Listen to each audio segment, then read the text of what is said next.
Hello दोस्तों, आज हम लोग सीखेंगे बेलन का पृष्ठीय क्षेत्रफल कैसे ज्ञात करते हैं। आप अपने आसपास बहुत सारी ऐसी आकृतियों को देखते होंगे जो बेलन की जैसी होती है। जैसे आप ये देख रहे हैं, एक सेल है या एक पाउडर का डब्बा या टॉर्च, इस तरह की बहुत सारी आकृतियों को आप देखते होंगे अपने आसपास। सबसे पहले हम लोग ये देखते हैं कि इसमें कितने पृष्ठ होते हैं। इसमें देखिए 3 पृष्ठ है, एक आधार, एक दूसरा आधार और एक वक्र पृष्ठ।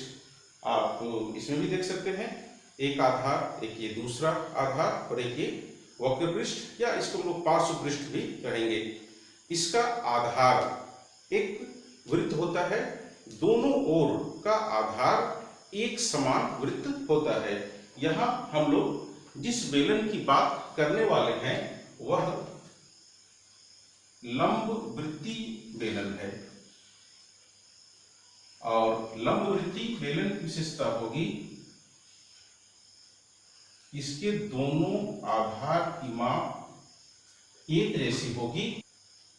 बेलन का जो अनुप्रस्थ काट होगा वह एक परफेक्ट वृत्त होगा।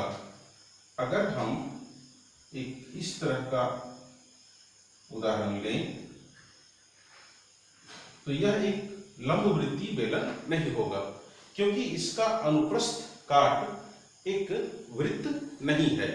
तो हम लोग ऐसे बेलन का पृष्ठीय क्षेत्रफल निकालने का तरीका सीखेंगे जिसका दोनों ओर का आधार एक जैसा होगा और इसका अनुप्रस्थ काट एक परफेक्ट वृत्त होगा। आप देख पा रहे हैं मेरे हाथ में एक बेलन के आकार की आकृति है।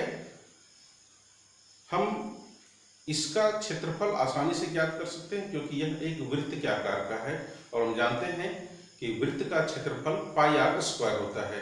तो यह भी पाई आर स्क्वायर, यह भी पाई आर स्क्वायर। अब इसका वक्र पृष्ठ या पार्श्व पृष्ठ का क्षेत्रफल कैसे निकालेंगे। आइए, कागज का टुकड़ा है मेरे पास, हम लोग इसे इसके वक्र पृष्ठ पर पूरी तरह से लपेट देते हैं। हम लोग देख रहे हैं कि यह कागज इस डब्बे के वक्र पृष्ठ को पूरी तरह से ढक लिया। अब इसे हटा देते हैं। यह स्पष्ट है कि इस कागज का क्षेत्रफल और इसका वक्र पृष्ठ का क्षेत्रफल दोनों एक जैसा होगा, दोनों बराबर होगा। यह कागज आयत के आकार का है। हम जानते हैं कि आयत का क्षेत्रफल लंबाई गुना चौड़ाई होता है। अब इसके साथ तुलना करें तो ये देखिए,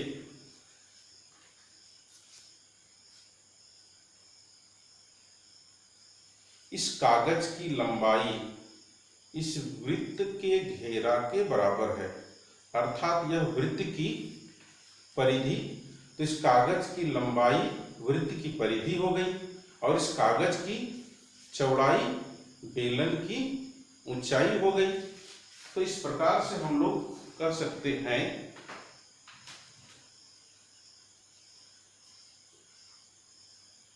बेलन का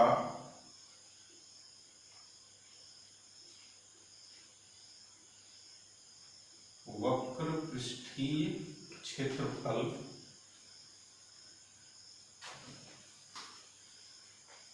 बराबर परिधि गुना ऊंचाई। परिधि 2 पाई आर और ऊंचाई h, तो 2 पाई आर h। तो इस प्रकार हमें एक सूत्र ज्ञात हुआ, बेलन का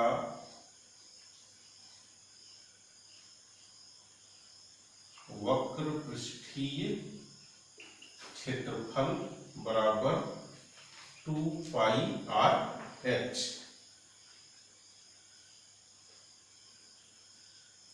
फिर बेलन के एक आधार का क्षेत्रफल, क्योंकि बेलन का आधार वृत्त होता है तो यह पाई आर स्क्वायर। अब हम लोग निकालते हैं इसका कुल पृष्ठीय क्षेत्रफल।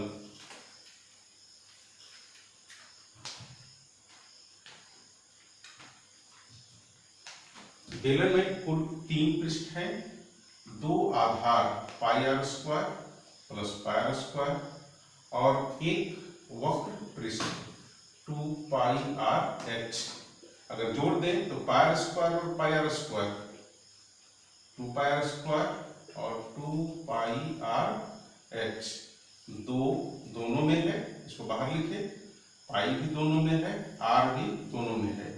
यहाँ एक आर बचेगा, यहाँ एच बचेगा। इसका अर्थ हुआ बेलन का कुल पृष्ठीय क्षेत्रफल बराबर 2 pi r into r plus H.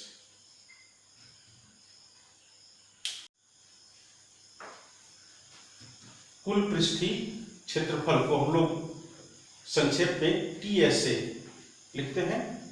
इसका अंग्रेजी होता है टोटल सरफेस एरिया, और वक्र पृष्ठीय क्षेत्रफल इसका अंग्रेजी होता है कर्व सरफेस एरिया, इसलिए हम लोग उसको संक्षेप में CSA भी लिखते हैं।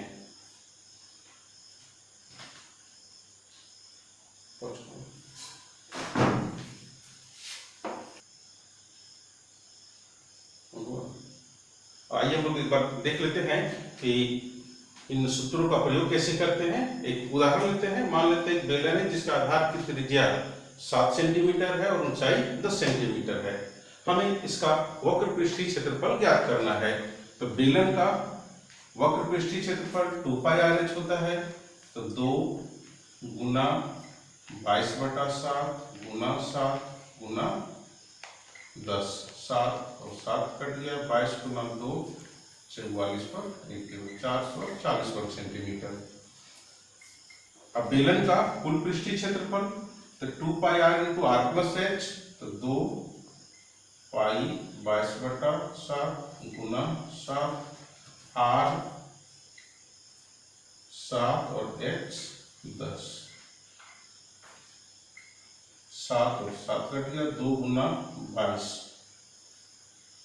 44, 10 और 7 17, 17 चक 68 के 8, 6 7 68 और 74।